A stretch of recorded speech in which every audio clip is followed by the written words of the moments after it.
Hello everyone, it's Attacker72 here, and for today, we got ourselves some recent Nintendo news to discuss for today's video, and to tell we're about to discuss. Next month on September, it's going to be a huge month for a lot of gamers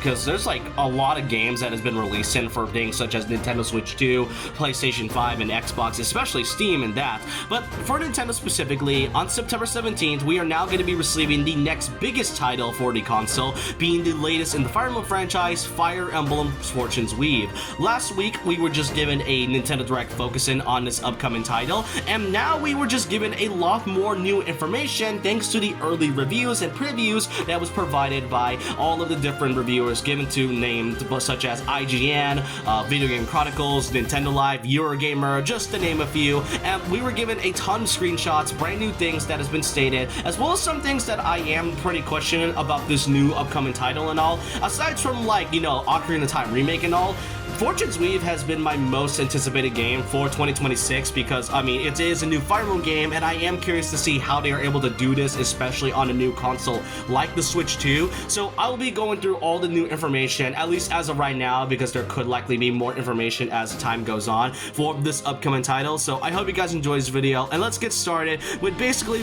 what information that was given to us from the early previews. Most of these reviews lasted around like 20 minutes, especially giving us some brand new gameplay footage, which I will not really show because I don't really want to spoil anybody. So all this footage would be taken from the Direct itself, but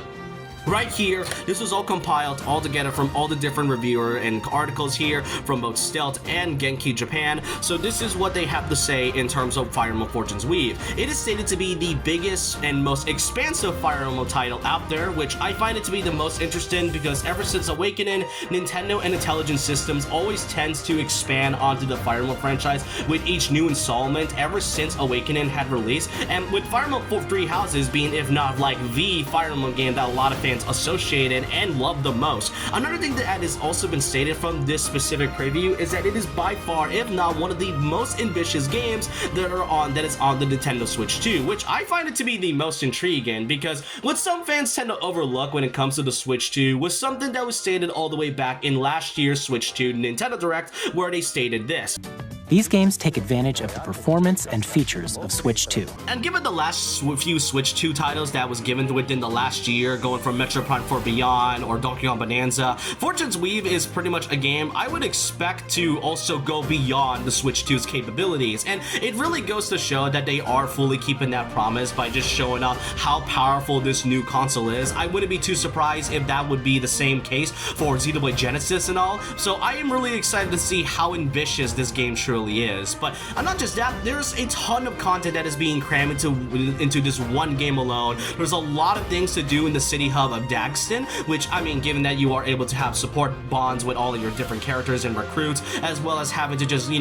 go through all the different trainings, the different ways you can play it, especially from the fact that it has a surprisingly expansive world map, which the world map has already been implemented in some Fire Emblem titles, especially with Engage, but the world map, I'm also curious to see how they expanded on that. But the one thing I find pretty intriguing is that there is also Persona-style tasks to do in town, which that makes you kind of wonder what they mean by that. Another thing to note is that it is also stated that the game also has a fun risk and reward battle system, which, hey, I always like the game system that is also like that. And when it comes to character recruits and having to support bonds, all of them, there is a ton of characters that you can recruit throughout the entire town of Dagston. So that I find most intriguing. Now, taking a break from this specific piece of article, it is also stated that the game will actually have some type of sci-fi element in this, which I don't really recall if Fire Emblem was able to delve into that. It is mostly a major fantasy series, so I am pretty intrigued to see what this sci-fi element has in store for us. Another thing to note is that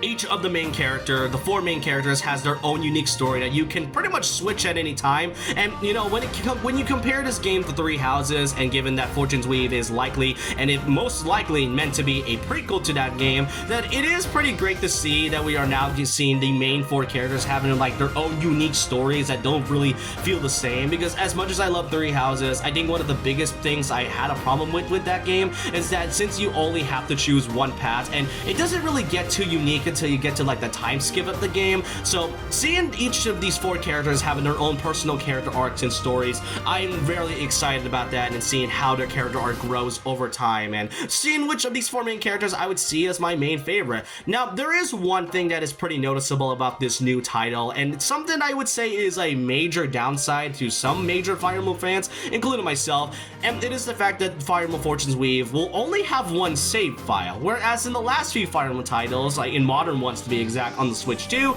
we were always given at least a few many types of save files, at least like 15 to 20 files at once. So to have only just one is kind of a downgrade. I get likely because of the fact that it is mostly taking place in a whole different era, especially when the game takes place in the future and then going all the way in the past to see the 4 main characters and such, but I still find it a bit odd and a strange decision for them to just suddenly go from all different types of files to, you know, either save state or go somewhere else, or probably go to another file if you have like a different route. This one going to one save file, is it a downgrade? In my opinion, yeah, but I guess they might find a way to make this work. Who knows really, but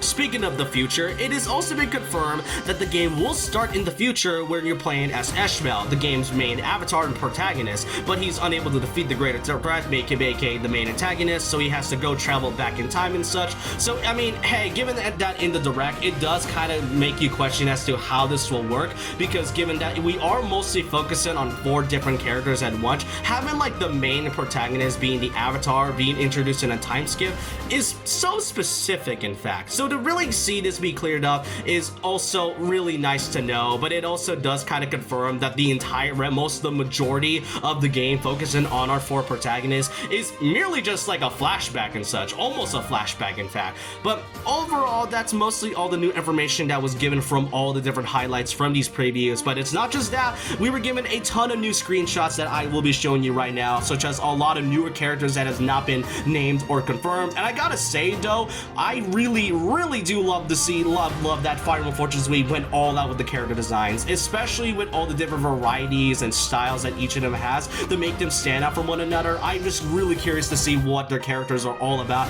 and what they might be, especially since we have support bombs. Speaking of, we even get a screenshot of the support bombs, the gameplay strategy and such, as well as confirming that some of our main characters will also have like their very own costumes, which, you know,